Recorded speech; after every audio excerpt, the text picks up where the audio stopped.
नमस्कार दोस्तों, आप सभी का स्वागत है आपके अपने YouTube चैनल में। तो दोस्तों, मैं हूं आपका पीटीआई साथी दिनेश स्वामी। और मैंने आपसे एक वादा किया था कि जब मेरे 1000 सब्सक्राइबर हो जाएंगे, आप अगर मेरे 1000 सब्सक्राइबर करवा देते हो तो अपने फिजिकल एजुकेशन की क्लासों की स्टार्ट करेंगे और अपने सब्जेक्ट को अच्छे से कवर करेंगे। जैसे धीरे धीरे क्रम वाइज इसको विस्तारपूर्वक अपने समझेंगे और फिजिकल एजुकेशन में एक अच्छा स्कोर प्राप्त करने के लिए अपने अग्रसर होएंगे। तो मैंने आपसे वादा किया था और वादा हमेशा पूरा करना चाहिए, क्योंकि अगर आपसे वादा किया है तो अगर मैं इसको पूरा नहीं करूँगा तो मैं सही इंसान नहीं हूँ। तो मैं इस वादे को पूरा करूँगा और आपके साथ फिजिकल एजुकेशन में आगे बढ़ूँगा और फिजिकल एजुकेशन को आपको एक्सप्लेन करूँगा, समझाऊँगा और इसकी क्लासों की शुरुआत करेंगे। तो दोस्तों, मेहनत करके मेरे को पहले पढ़ना होता है, फिर मैं इसकी पीडीएफ बनाता हूँ। जो इम्पोर्टेंट है, जो महत्वपूर्ण है, उसकी पीडीएफ बनती है, फिर उस पीडीएफ से मैं आपको पढ़ाता हूँ। तो ये पीडीएफ है, ये आपको मतलब ऐसे नहीं है कि मैंने कहीं से एज इट इज़ इसको उठा लिया है। ये बहुत सी किताबों में से पढ़ के और चीज़ों को सीख के फिर ये पीडीएफ बनती है। तो मतलब मेरे को भी इसके पीछे मेहनत करनी पड़ती है, ऐसे सीधे ये पीडीएफ मेरे को बनी बनाई नहीं मिलती है। तो दोस्तों, हम इसको समझेंगे और ये आपके लिए महत्वपूर्ण है। आप इस पीडीएफ में जो भी महत्वपूर्ण बातें हैं, जो इम्पोर्टेंट है, उन चीज़ों को संभाल के रखोगे और एक एक चीज़ को अच्छे से समझोगे। और वैसे ये पीडीएफ आपको टेलीग्राम चैनल पे मिल जाएगी, तो आप मेरे टेलीग्राम चैनल पे भी जा सकते हो। तो दोस्तों, शुरुआत करते हैं। तो ये हमारी पहली इकाई है, शारीरिक शिक्षा का परिचय एवं सिद्धांत। शारीरिक शिक्षा का परिचय एवं सिद्धांत, ये हमारी पहली इकाई है। इसमें से हम करने वाले हैं शारीरिक शिक्षा। तो हम शुरुआत में देखते हैं शारीरिक शिक्षा क्या है। तो दोस्तों, अपने देखेंगे कि शारीरिक शिक्षा क्या है। तो शारीरिक शिक्षा का अर्थ क्या है। साधारणतः अपने देखते हैं, शारीरिक शिक्षा दो शब्दों से मिलकर बना है, शारीरिक प्लस शिक्षा। शारीरिक शिक्षा दो शब्दों से मिलकर बना है, शारीरिक प्लस शिक्षा। तो इन दो शब्दों से मिलकर बना है। तो हम इसका सामान्य जब अर्थ देखते हैं तो ये हमें लगता है कि ये एक शरीर की शिक्षा है, शरीर की शिक्षा के बारे में है, पर ऐसा नहीं है। शारीरिक शिक्षा है वो हमारा सर्वांगीण विकास करती है। सर्वांगीण विकास से तात्पर्य है जो हमारा मानसिक विकास भी करती है, हमारा सामाजिक विकास भी करती है और इसके अलावा हमारा स्वेगात्मक विकास करती है। तो इस तरह का सभी तरीके से विकास करना हमारा सर्वांगीण विकास होता है।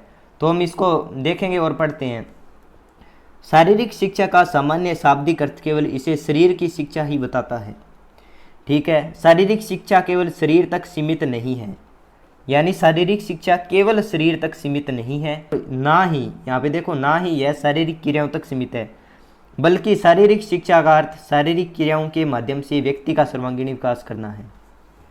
तो आप एक चीज़ को इमेजिनेशन करो, जैसे शारीरिक शिक्षा एक हमको यूज करती है, हमें यूज करती है, शारीरिक शरीर को, हमारे यूज को करती है। ठीक है, तो हमारे शरीर को यूज करके फिर वो मानसिक विकास, सामाजिक विकास, संवेगात्मक विकास तक पहुंचती है।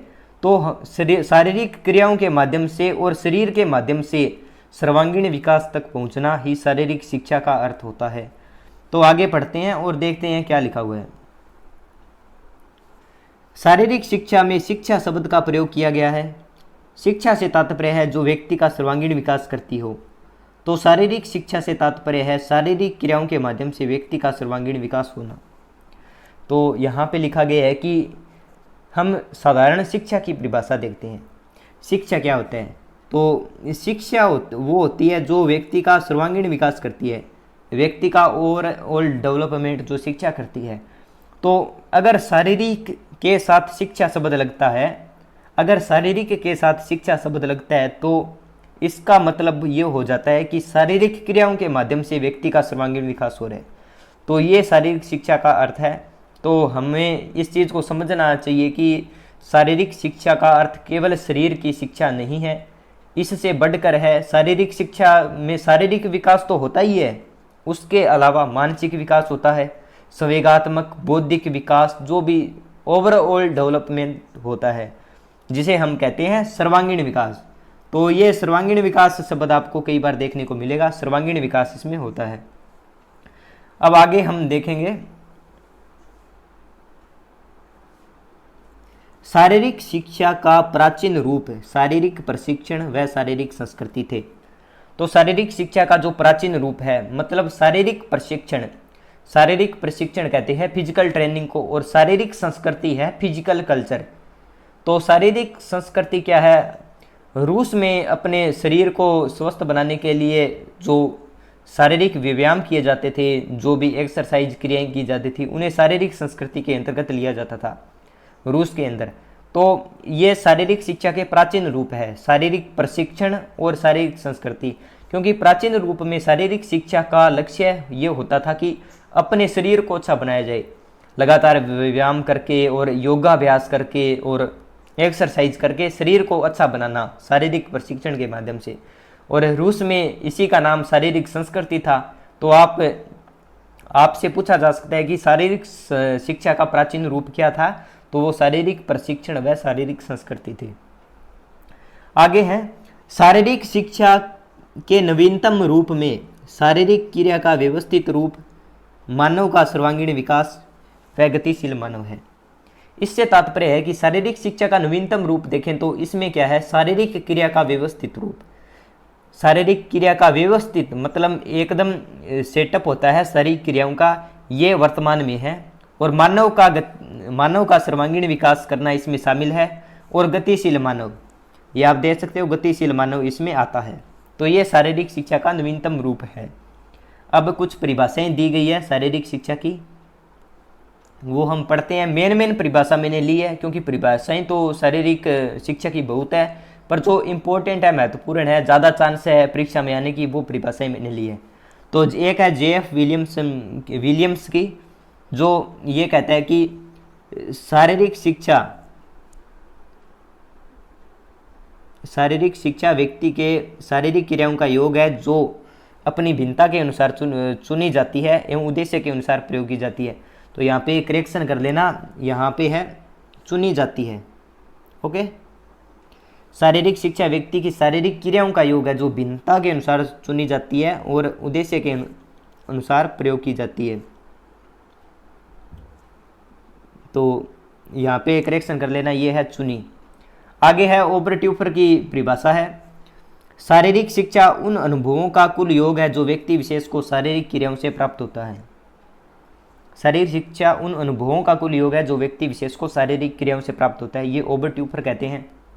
आगे परिभाषा है जेबिनेस की, तो वो कहते हैं शारीरिक शिक्षा संपूर्ण शिक्षा क्षेत्र का वह पड़ाव है जो बड़ी मांसपेशीय क्रियाओं तथा उनसे संबंधित अनुक्रियाओं से जुड़ा हुआ है। तो ये आपको परिभाषाएं याद करनी है, आप देख सकते हो। जेपी थॉमस और RK ने ये परिभाषा और दी है, 2 परिभाषा, तो आप इनको पढ़ना है। तो शरीर के द्वारा शरीर के लिए की गई क्रिया को शारीरिक शिक्षा कहते हैं, ये जेपी थॉमस कहते हैं। फिर है आगे RK कहते हैं शारीरिक क्रियाओं पर केंद्रित अनुभवों द्वारा जो परिवर्तन मनुष्य में आते हैं उन्हें शारीरिक शिक्षा कहलाते हैं। तो आप इनको लिख लीजिए, इंपॉर्टेंट है, आप इनको याद कीजिए। और फिर एक मैं तरीका बताता हूँ आपको परिभाषा याद करने का, परिभाषा किस तरीके से याद की जाती है। जैसे RK ने परिभाषा दी है, ये शारीरिक क्रियाओं पर केंद्रित अनुभवों द्वारा जो परिवर्तन मनुष्य में आते हैं उन्हें शारीरिक शिक्षा कहते हैं या शारीरिक शिक्षा कहलाती है। तो इसमें आपको कुछ ऐसे वर्ड है जो सभी परिभाषा में नहीं मिलते। जैसे क्रियाओं पर केंद्रित अनुभव, यहाँ पे एक आ गया क्रियाओं पर केंद्रित अनुभव जिनसे जो परिवर्तन मनुष्य में आते हैं। तो यहाँ पे ये एक वर्ड बनता है, जैसे ये वर्डिंग है। तो क्रिया पर केंद्रित अनुभव, ये आपको बहुत कम अलग परिभाषाओं में किसी में नहीं मिलेगा। तो आप इस वर्ड को याद कर सकते हो, क्रियाओं पर केंद्रित अनुभव RK, क्रियाओं पर केंद्रित अनुभव RK। और जैसे जेपी थॉमस की आपको याद करनी है, शरीर के द्वारा शरीर के लिए की गई क्रिया। तो इसमें आप ये याद कर सकते हो, शरीर के द्वारा शरीर के लिए। तो ये आपका वर्ड है जेपी थॉमस, शरीर के द्वारा शरीर के लिए, शरीर के द्वारा शरीर के लिए। और आप पूरी मतलब याद करना थोड़ी कठिन होती है, तो आप ऐसे वर्डिंग से याद कर सकते हो। ये जेपी थॉमस की परिभाषा है। अब आगे चलते हैं, आगे हम देखेंगे शारीरिक शिक्षा का लक्ष्य क्या है। तो शारीरिक शिक्षा का लक्ष्य है व्यक्ति का सर्वांगीण विकास करना तथा उसे सफल एवं आदर्श नागरिक बनाना है, सफल व उसे आदर्श नागरिक उसे बनाना है। तो ये शारीरिक शिक्षा का लक्ष्य है। आपसे पूछा जा सकता है क्वेश्चन में शारीरिक शिक्षा का लक्ष्य क्या है, और आपको ऑप्शन में अलग अलग दे दिया जाएगा। जैसे पहला ऑप्शन दे दिया जाएगा, 1 नंबर ऑप्शन आपको दे दिया जाएगा, शारीरिक शिक्षा का लक्ष्य व्यक्ति का मानसिक विकास करना है। जैसे एक दे दिया मानसिक विकास, दूसरा दे दिया शारीरिक विकास, है ना, और एक दे दिया आपको सर्वांगीण विकास, और एक अलग आपको दे देगा। तो वहाँ पे आपको सर्वांगीण विकास को चुनना है, क्योंकि शारीरिक शिक्षा का लक्ष्य है वो व्यक्ति का सर्वांगीण विकास है, और मानसिक विकास और शारीरिक विकास ये इसके उद्देश्य हैं। तो अब हम शारीरिक शिक्षा के उद्देश्य पढ़ेंगे आगे। तो शारीरिक शिक्षा के उद्देश्य वो होते हैं जो लक्ष्य तक पहुंचाते हैं। जैसे श्याम नारायण की बुक में लिखा गया है कि ऐसा निर्दिष्ट लक्ष्य स्थान जहाँ पे भूतपूर्व निर्दिष्ट स्थान है जहाँ तक व्यक्ति पहुँचता है वो लक्ष्य होता है। तो आप देख सकते हो भी लक्ष्य तक जो रास्ते पहुँचाते हैं वो उद्देश्य होते हैं। तो आप देख सकते हो डुडले सार्जेंट ने ये दिए हैं शारीरिक शिक्षा के उद्देश्य। तो इनको हम देखते हैं। पहला है स्वास्थ्यकर, दूसरा शिक्षाप्रद, तीसरा मनोरंजनात्मक, चौथा है निदानात्मक या उपचारात्मक। ये डुडले ए सार्जेंट द्वारा शारीरिक शिक्षा के उद्देश्य बताए हैं। तो शारीरिक शिक्षा के उद्देश्य डुडले ए सार्जेंट ने बताए हैं, स्वास्थ्यकर, दूसरा शिक्षाप्रद, तीसरा मनोरंजनात्मक, चौथा निदानात्मक। तो आपको इस तरीके से रिपीट करके याद कर सकते हो। जैसे आप रिपीट कीजिए, स्वास्थ्यकर, शिक्षाप्रद, मनोरंजनात्मक, निदानात्मक। फिर से एक बार रिपीट करेंगे, स्वास्थ्यकर, शिक्षाप्रद, मनोरंजनात्मक, निदानात्मक। इस तरीके से आप इसको रिपीट करो, स्वास्थ्यकर, शिक्षाप्रद, मनोरंजनात्मक, निदानात्मक।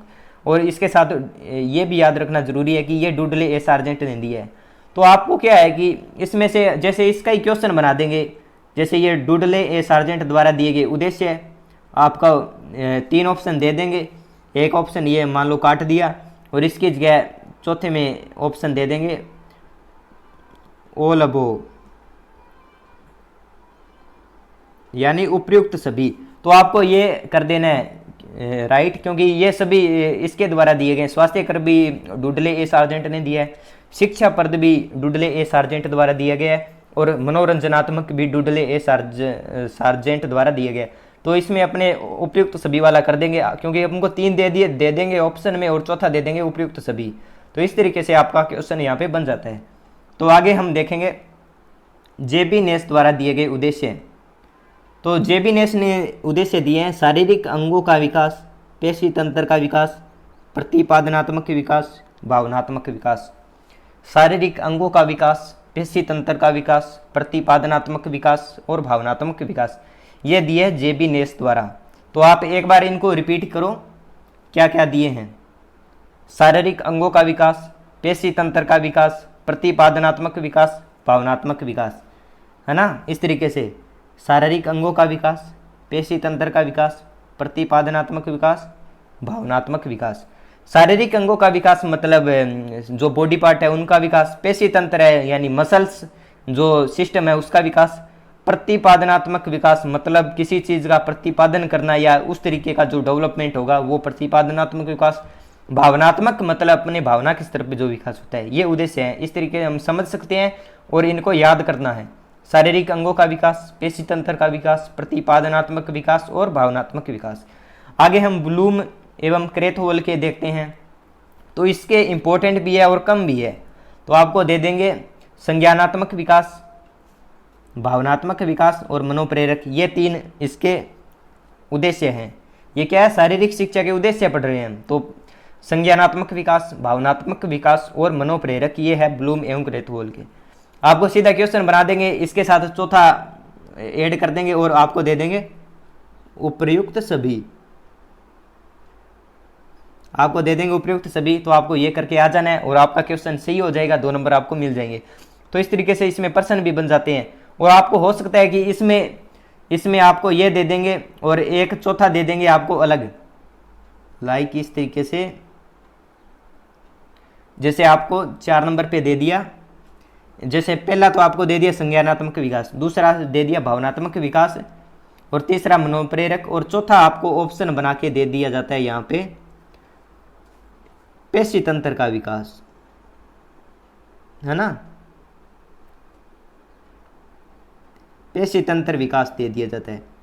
और क्वेश्चन क्या है, ब्लूम व क्रेथवोल ने कौन से उद्देश्य बताए हैं शारीरिक शिक्षा के, नहीं कौन सा उद्देश्य नहीं बताया है, निम्न में से एक कौन सा उद्देश्य ब्लूम व क्रेथवोल द्वारा नहीं बताया गया है। तो इसमें अपने देखेंगे भी ये बताया गया है, भावनात्मक विकास भी बताया गया है, मनोप्रेरक विकास भी ब्लूम व क्रेथवोल ने दिया है, पेशी तंत्र का विकास है वो दिया है जेबी नेस ने।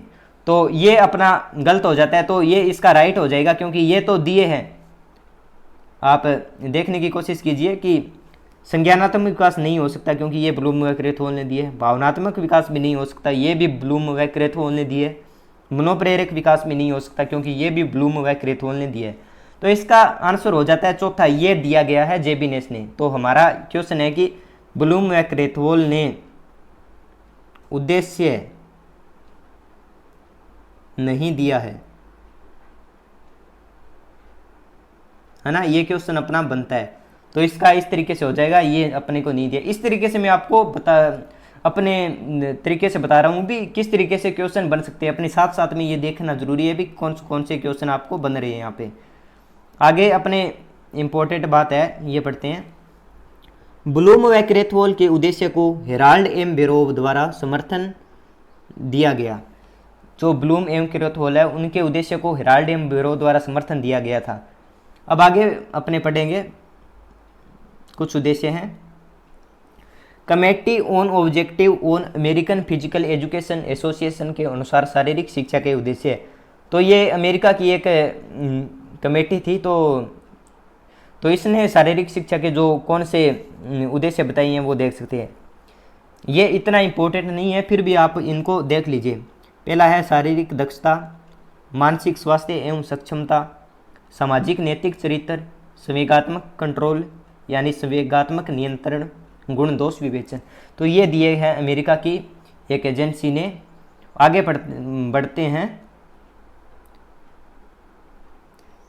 यह है भारतीय शारीरिक शिक्षा एवं मनोरंजन की राष्ट्रीय नीति 1956 के अनुसार शारीरिक शिक्षा के उद्देश्य। भारतीय शारीरिक शिक्षा एवं मनोरंजन की राष्ट्रीय नीति 1956 के अनुसार शारीरिक शिक्षा के उद्देश्य कौन कौन से हैं? तो इसके उद्देश्य हैं वो 3 हैं, शारीरिक दक्षता विकास और न्यूरोपेशी विकास, और इसके अलावा अगला है व्यक्तित्व एवं चरित्र विकास, है ना।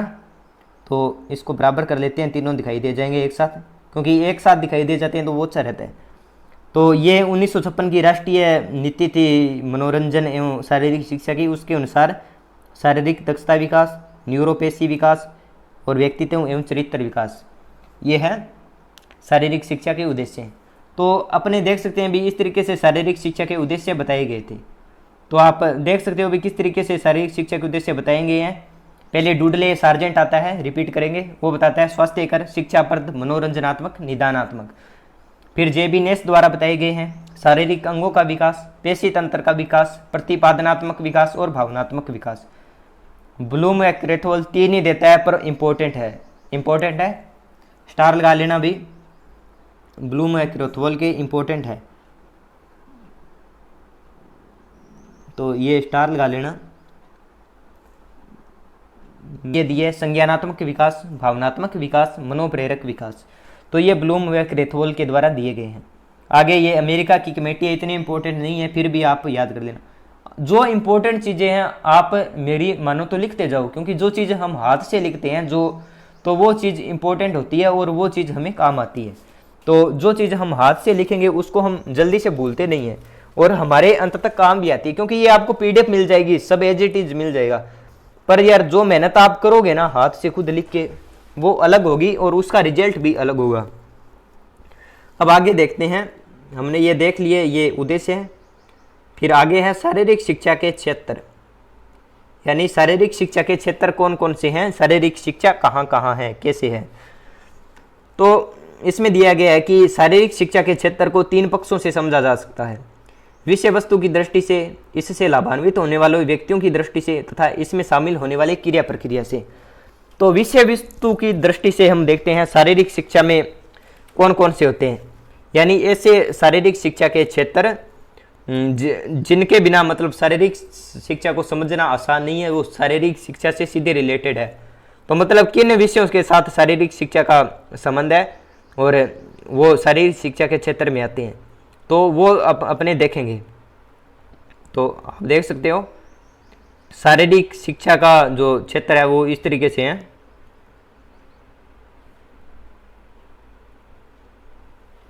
शारीरिक शिक्षा का इतिहास, स्वास्थ्य शिक्षा, हेल्थ एजुकेशन इससे रिलेटेड है। स्वास्थ्य शिक्षा मतलब एक व्यक्ति का स्वास्थ्य अच्छा होना चाहिए और उसकी जो फिटनेस है वो अच्छी होनी चाहिए, शारीरिक शिक्षा में अगर आता है। खेल पत्रकारिता, स्पोर्ट्स जर्नलिज्म जिसे बोलते हैं।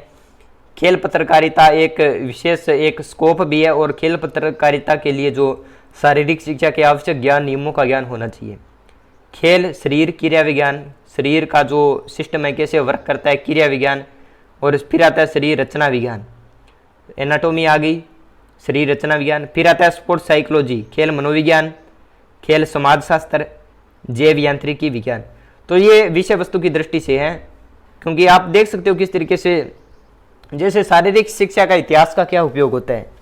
क्योंकि एक व्यक्ति है, एक बच्चा है, उसके मन में अपने ऐसे आ सकता है कि शारीरिक शिक्षा की शुरुआत कैसे हुई, किसी गेम के बारे में, विशेष के बारे में उसकी शुरुआत कैसे हुई, तो वो इम्पोर्टेंट हो जाता है। उसी तरीके से स्वास्थ्य शिक्षा किस तरीके से इम्पोर्टेंट है कि स्वास्थ्य शिक्षा का एक सीधा संबंध शारीरिक शिक्षा से होता है, क्योंकि हेल्थ एजुकेशन है। तो हेल्थ शारीरिक शिक्षा का एक विशेष तरीके से एक उद्देश्य है कि शरीर को अच्छा बनाया जाए, उसकी जो शारीरिक विकास किया जाए, उसके साथ मानसिक विकास तो किया ही जाता है, शारीरिक विकास किया जाए, मानसिक विकास किया जाए। और स्वास्थ्य शिक्षा भी इसी तरीके से है। स्वास्थ्य अगर अच्छा होगा तो स्वास्थ्य उसका ही अच्छा होगा जिसका शारीरिक विकास अच्छा है, मानसिक विकास अच्छा है। तो इस तरीके से ये रिलेट करता है। खेल पत्रकारिता, स्पोर्ट्स जर्नलिज्म इस तरीके से मतलब एक व्यवसाय के रूप में भी इसको ले सकते हैं और शारीरिक शिक्षा से सीधा संबंधित है। इसके अलावा आप देख सकते हो खेल शरीर क्रिया विज्ञान, शरीर रचना विज्ञान, ये भी है। फिर स्पोर्ट्स साइकोलॉजी आती है, खेल मनोविज्ञान। और मनोविज्ञान का जो एक मतलब है, जो एक लक्ष्य है, वो है व्यक्ति के व्यवहार का अध्ययन करना। और खेल मनोविज्ञान है मतलब खेल के दौरान व्यक्ति क्या सोचता है, उसका माइंड किस तरीके से वर्क करता है, उसको कौन सी परेशानियां होती है, उस तरीके का खेल मनोविज्ञान में अध्ययन किया जाता है। और खेल समाजशास्त्र है, इसमें हम देखते हैं कि खेल के दौरान कौन से सामाजिक चीज़ें व्यक्ति सीखता है और किस तरीके से मतलब समाजशास्त्र में खेल का योगदान हो सकता है, वो चीज़ें सीखते हैं। क्योंकि एक बच्चा खेलता है तो उसमें सामाजिक गुणों का विकास होता है, उसमें ईमानदारी बढ़ती है, उसमें जो शील गुण है जो समाज के वो बढ़ते हैं, उसमें एक अच्छी संस्कृतियों से अलग से मिलता है। तो एक समाज का ओवरऑल जो डेवलपमेंट है, उसकी भूमिका समाज में उस व्यक्ति की बढ़ती है जो खेलों में शामिल होता है। तो इस तरीके से आप खेल समाजशास्त्र भी इम्पोर्टेंट हो जाता है। और जैव यांत्रिकी विज्ञान इसमें आता है, क्योंकि कोई भी गेम में शामिल होंगे तो उसके कोई मतलब रूल होते हैं, किस तरीके से बॉडी वर्क करती है, किस तरीके से मतलब किस कोण पे चीज़ों को रखा जाएगा, तो गति क्या रखी जाएगी, बल क्या होगा। तो ये सब बायोमैकेनिक्स होती है, उसमें आती है जैव यांत्रिकी विज्ञान में। अब आगे हम पढ़ेंगे लाभान्वित होने वाले लोगों की दृष्टि से। तो इसमें लाभान्वित कौन होता है, तो अपनी प्रकृति प्रवृत्ति से जो इसमें भाग लेते हैं, कार्यक्रमों में भाग लेते हैं, वो व्यक्ति इसमें लाभान्वित होते हैं। तो लाभान्वित होने वाले व्यक्तियों की दृष्टि से ये शारीरिक शिक्षा में आता है। ओके, अब आगे पढ़ेंगे शारीरिक शिक्षा में प्रक्रिया व कार्यक्रम। तो तीसरा ये शारीरिक शिक्षा क्षेत्र का जो समझने का तरीका है कि शारीरिक शिक्षा में कौन से प्रक्रिया कार्यक्रम है। तो हमें आगे शुरुआत में देखा था कि शारीरिक शिक्षा जो इसके क्षेत्र है, इनको 3 पक्षों में समझना है। 3 पक्षों में हमें समझ सकते हैं, 3 पक्षों में, ठीक है। तो इन 3 पक्षों में पहला था विषय वस्तु की दृष्टि से, इसमें इसके लगभग विषय आ जाते हैं। फिर दूसरा था लाभान्वित होने वाले व्यक्तियों की दृष्टि से। तो हमने देख लिया अभी अपनी प्रकृति प्रवृत्ति से सभी लोग जो इसमें भाग लेते हैं वो अपने अनुसार लाभ प्राप्त करते हैं। क्योंकि शारीरिक ये इस तरीके से लाभ प्राप्त करते हैं, क्योंकि शारीरिक शिक्षा का जो लाभ है, जो सिद्धांत काम करते हैं, वो व्यक्ति के जो बच्चा जन्म लेता है उसको गर्भावस्था में होता है पेट में, तभी से ये सिद्धांत काम करने चालू हो जाते हैं। फिर आगे है शारीरिक शिक्षा में प्रक्रिया व सिद्धांत। प्रक्रिया व सिद्धांत में आ जाता है खेल कूद व तैराकी आ गई, मान लो ये आप देख सकते हो, खेल कूद व तैराकी आ गई। फिर आता है आत्मरक्षक क्रियाएं आ गई, साहसिक क्रियाएं आ गई, परंपरागत क्रिया, योग क्रिया, जिम्नास्टिक, प्रदर्शन क्रिया, ये आ गई। तो खेल कूद में तो आ गए अपने जितने भी खेल है वो, एथलेटिक्स, फुटबॉल, बास्केटबॉल, हॉकी, जितने भी। फिर तैराकी में आ जाएगी स्विमिंग क्रिया, तैराकी में कौन सी आ जाएगी, स्विमिंग वाली क्रिया। फिर आते हैं आत्मरक्षक क्रिया, तो ये सब आत्मरक्षक क्रियाएं हैं, दंड, कुश्ती, बॉक्सिंग, लाठी, जूडे, कराटे, पुलअप्स। तो इस तरीके से ये सब आत्मरक्षक क्रियाएं हो जाती है।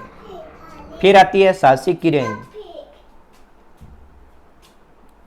हाँ ठीक, अब जाओ, मैं क्लास लगा रहा हूँ, जाओ।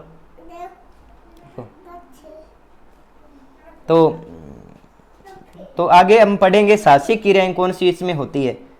साहसिक क्रियाएं होती है, हमने पहले देख रहे थे, सॉरी आत्म बीच में मेरी भतीजी आ गई थी तो वो मेरे को टॉफी देने आई थी। तो आगे पढ़ेंगे ये आत्मरक्षक क्रियाएं होती है, ये अपने देखते हैं पहले कौन सी है, दंड, कुश्ती, बॉक्सिंग, लाठी, जूडे, कराटे, ये पुलअप्स, ये है आत्मरक्षक क्रियाएं। आत्मरक्षक, आप एक शब्द जो आपने सुना है कि आत्मरक्षा के बारे में इंग्लिश का शब्द चलता है, जो इसका इंग्लिश जो अर्थ शब्द है वो है सेल्फ डिफेंस। और सेल्फ डिफेंस एक इम्पोर्टेंट रोल अदा करती है हमारी सुरक्षा के लिए, आत्मरक्षा जिसे हम कहते हैं। तो आपने देखा होगा कि अब वर्तमान में लड़कियों को ज़्यादा सेल्फ डिफेंस के जो कार्यक्रमों में शामिल किया जा रहा है ताकि वो अपनी सुरक्षा कर सके।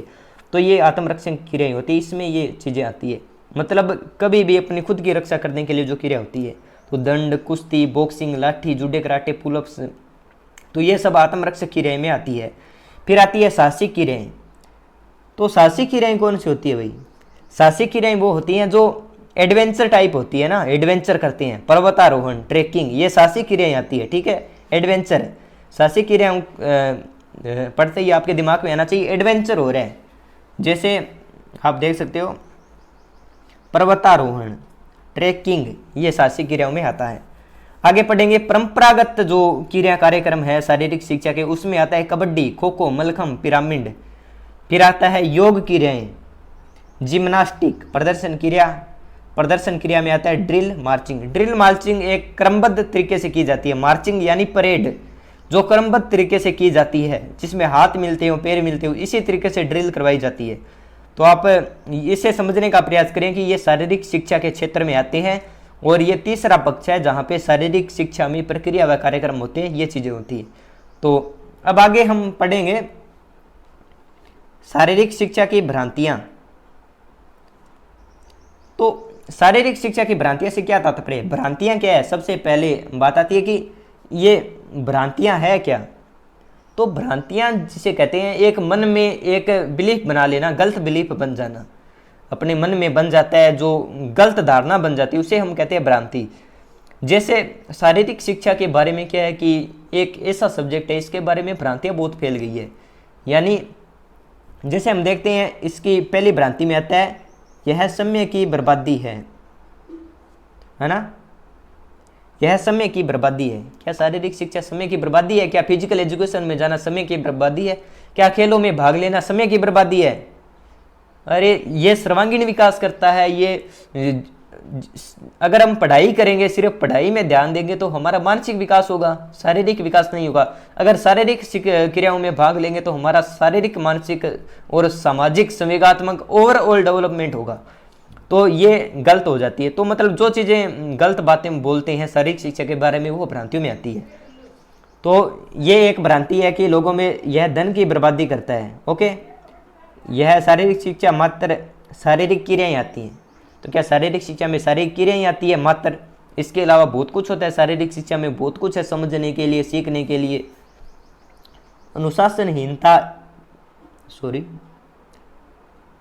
अनुशासनहीनता एवं उद्दंड गुणों का विकास। तो आप देख सकते हो कि अनुशासनहीनता, उद्दंड गुणों का विकास, क्या शारीरिक शिक्षा से अनुशासनहीनता होती है? क्या डिसिप्लिन को तोड़ना सीखते हैं हम? नहीं, क्योंकि हम तो ग्राउंड में रहते हैं, वहाँ पे एक्सरसाइज करते हैं, तो हम अनुशासन सीखते हैं, डिसिप्लिन सीखते हैं। उसी तरीके से हम अच्छे गुणों को विकसित करते हैं, ना कि उदंड गुणों को विकसित करते हैं। तो ये भी एक धारणा है।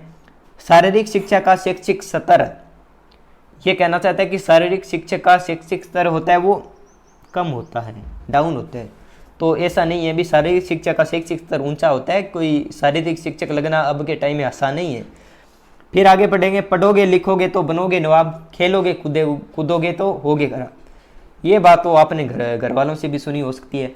तो ये बात कहती है कि अगर पढ़ोगे लिखोगे तो बनोगे नवाब, खेलोगे कूदोगे तो होगे खराब। ये बात गलत है, बच्चों में भर दी जाती है, उनके सबकॉन्शियस माइंड में, अवचेतन मन में चली जाती है और वो सोचने लगते हैं कि हाँ खेलने कूदने में तो टाइम वेस्ट है। पर ऐसा नहीं है, अगर खेल कूद को भी एक अच्छा निश्चित टाइम दोगे तो ये आपके काम आएगा।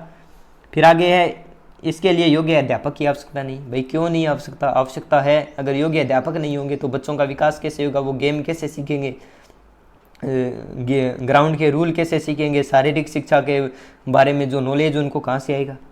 यह मनोरंजन की गतिविधि है। तो ये सब जो केवल शारीरिक विकास है, मानसिक विकास नहीं, तो ये सब शारीरिक शिक्षा के बारे में भ्रांतियाँ हैं। तो आप इन्हें समझने की कोशिश कीजिए कि ये शारीरिक शिक्षा की भ्रांतियाँ किस तरीके से लोगों में बनती है। तो ऐसा नहीं है कि ये नो लिखिए ये इतनी भ्रांतियाँ, भ्रांतियाँ कैसे भी बन सकती है। अगर अब आपको ऑप्शन में दे दिया जाता है, जैसे मैं एक क्वेश्चन का यहाँ पे बनाता हूँ, इसमें 3 ऑप्शन ऐसे दे देंगे, जैसे पहला दूसरा तीसरा दे देंगे जो शारीरिक शिक्षा की भ्रांति नहीं है। जैसे इसमें आ गया संवेगात्मक विकास, संवेगात्मक विकास दे देंगे।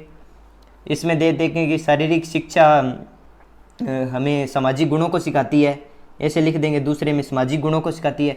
तीसरे में लिख देंगे शारीरिक शिक्षा है वो हमें एक अच्छा आदर्श नागरिक बनाती है। और चौथा ऑप्शन दे देंगे ये धन की बर्बादी है। तो हम देख सकते हैं कि चौथा ऑप्शन है धन की बर्बादी है, धन की बर्बादी लिख दिया चौथा ऑप्शन हमें। ओके, तो हम इसको टिक करेंगे क्योंकि ये तो 3 है, पहला दूसरा और तीसरा। ये तो शारीरिक शिक्षा की भ्रांतियाँ नहीं है। भ्रांति वो होती है जो शारीरिक शिक्षा के बारे में गलत बोलती है या शारीरिक शिक्षा के बारे में एक धारणा को प्रस्तुत करती है। ठीक है, तो इस तरीके से हम आगे चलते हैं। तो आपको परेशानी हो सकती है कि मैं अच्छे से लिख नहीं पा रहा हूँ, क्योंकि जो इस पे फ़ोन की स्क्रीन छोटी है तो मैं अच्छे से लिख नहीं पाता हूँ। आप भी समझ सकते हो। कोई नहीं, धीरे धीरे हम आगे बढ़ेंगे, उसी तरीके से अच्छी सुविधाओं की ओर पहुँचेंगे और आपको अभी से अपने साथ साथ चलेंगे तो आगे अच्छी सुविधाएं हो जाएगी और आप अच्छे से समझ सकोगे। वैसे समझाने में मैं कोई कमी नहीं रखूँगा। फिर आता है शारीरिक शिक्षा का कम शैक्षिक स्तर, इसमें रोजगार नहीं है। तो भाई क्यों नहीं रोजगार है, हम शारीरिक शिक्षा की तैयारी कर रहे हैं, रोजगार तो है तभी तो तैयारी कर रहे हैं। तो ये सब शारीरिक शिक्षा की भ्रांतियाँ हैं। अब आगे पढ़ेंगे शारीरिक शिक्षा की आवश्यकता व महत्व। आवश्यकता व महत्व अपने पढ़ेंगे। तो यह सर्वांगीण विकास करता है। सर्वांगीण विकास हमारा मतलब ओवरऑल डेवलपमेंट करता है। ये हमारा प्राकृतिक नेचुरल विकास है, वो शारीरिक शिक्षा करती है। नेचुरल विकास जो व्यक्ति के बच्चे का जन्म होने से लेकर जो एक प्राकृतिक रूप से वृद्धि होती है वो हमें करती है। शारीरिक विकास होता है व्यक्ति का, बॉडी का जो डेवलपमेंट होता है, फिजिकली जो डेवलपमेंट होता है। और सोशल जो डेवलपमेंट होता है, सामाजिक विकास होता है। शारीरिक शिक्षा से बौद्धिक विकास, बौद्धिक विकास होता है यानी मानसिक विकास। आगे है चारित्रिक विकास होता है, उसका कैरेक्टर अच्छा होता है। अगर आप अच्छे गेमों में शामिल होते हो और ईमानदारी से नियमों से खेलते हो तो आपका एक कैरेक्टर भी अच्छा होता है। फिर होता है आपका सेल्फ कॉन्फिडेंस बढ़ता है, आत्मविश्वास का विकास होता है। नेतृत्व के गुणों का विकास होता है, आप में लीडरशिप आती है। अगर आप शारीरिक शिक्षा में भाग लेते हो तो आप लीडरशिप सीखते हो, वहाँ पे आप गेमों में भाग लेते हो तो आपको मौका मिलता है लीडरशिप करने का, तो वहाँ पे आप नेतृत्व के गुणों का विकास करते हैं। और आप अच्छे अगर गेम को लीड कर सकते हो तो वहाँ पे आपके नेतृत्व के गुणों में जो निखर के आएंगे नेतृत्व के गुण। खाली समय का सदुपयोग हो जाता है। तो आपके जो शारीरिक शिक्षा से क्या है कि आपके खाली समय का सदुपयोग हो जाता है ना। खाली समय का सदुपयोग हो गया कैसे कि अगर आप घर पे खाली बैठे हो तो आपने एक गेम को ले लिया, हॉबी बना ली, तो वहाँ पे अब अपने आपका टाइम स्पेंड करने लग गए, तो ये आपका क्या हो गया, खाली समय का सदुपयोग हो गया। इसी तरीके से आपका सांस्कृतिक विकास हो गया। सांस्कृतिक विकास जैसे इस तरीके से होगा, जैसे हम गेम को खेलने जाते हैं कहीं पे, तो वहाँ पे हम अलग संस्कृति से मिलते हैं, हमारी संस्कृति को उन लोगों तक पहुँचाते हैं, तो ये एक सांस्कृतिक विकास होता है। अलग राज्यों में खेलते हैं, अलग देश में खेलते हैं। फिर आता है राष्ट्रीय व अंतर्राष्ट्रीय भाईचारे का विकास। राष्ट्रीय व अंतर्राष्ट्रीय भाईचारे का विकास इस तरीके से होता है, आप देख सकते हो कि हम ओलंपिक में जाते हैं, जो बच्चे खेलने जाते हैं, तो वो क्या अभी वहाँ पे कितने अलग अलग देशों के लोगों से मिलते हैं, वहाँ पे हाथ मिलाते हैं, उनसे बातें करते हैं, अपने विचार साझा करते हैं, तो वहाँ पे एक राष्ट्रीय व अंतर्राष्ट्रीय स्तर पे उनका जो एक दोस्ताना जो रूप आता है, तो उससे राष्ट्रीय व अंतर्राष्ट्रीय भाईचारे का विकास होता है। फिर आता है सकारात्मक दृष्टिकोण का विकास। सकारात्मक दृष्टिकोण यानी पॉजिटिव एटीट्यूड का डेवलपमेंट होता है। तो आप समझ सकते हो कि अगर शारीरिक शिक्षा में भाग लेता है जो व्यक्ति, अच्छे से वहाँ पे मेहनत करता है, तो उसमें सकारात्मक गुण है जो बढ़ेंगे। स्वास्थ्य संबंधी ज्ञान में वृद्धि होती है, समझ ही सकते हो आप, स्वास्थ्य संबंधी ज्ञान में वृद्धि होती है। रोजगार मिलता है, मेन बात है रोजगार मिलता है हमें भाई, हम साथ में तो हमारा, आप देख सकते हो अगर आप फिजिकल एजुकेशन टीचर की तैयारी कर रहे हो, अगर आप लग जाते हो तो वहाँ पे आपका ये सारे विकास तो होंगे ही। शारीरिक शिक्षा की आवश्यकता व महत्व है, ये सब आपके सब, ये तो सब कुछ आपको फायदा होगा। उसके साथ आपको लास्ट में क्या है, आपको इससे रोजगार मिलेगा, आपकी आजीविका चलेगी इससे, है ना। तो ये एक शारीरिक शिक्षा का जो रोजगार मिलता है, ये आपको आवश्यकता व महत्व में आता है। तो ये शारीरिक शिक्षा की आवश्यकता व महत्व में आते हैं, जो इसकी आवश्यकता है, जो इसके महत्व है, किस तरीके से ये हमें फायदा पहुंचाता है। तो हमने ये देखा शारीरिक शिक्षा की आवश्यकता व महत्व के बारे में देखा, और अब मिलते हैं नेक्स्ट वीडियो में, और इसी तरीके से आपको मैं समझाता रहूँगा, और अपने साथ में जुड़े रहते हैं। चैनल को सब्सक्राइब नहीं किया तो चैनल को सब्सक्राइब कर देना, और मिलते हैं नेक्स्ट क्लास में। और इसके आप नोट्स बनाना, इसको आप रिवाइज करना, क्लास को 1-2 बार और देखना, ताकि आपको अच्छे से याद हो जाए। तो मिलते हैं नेक्स्ट क्लास में, धन्यवाद।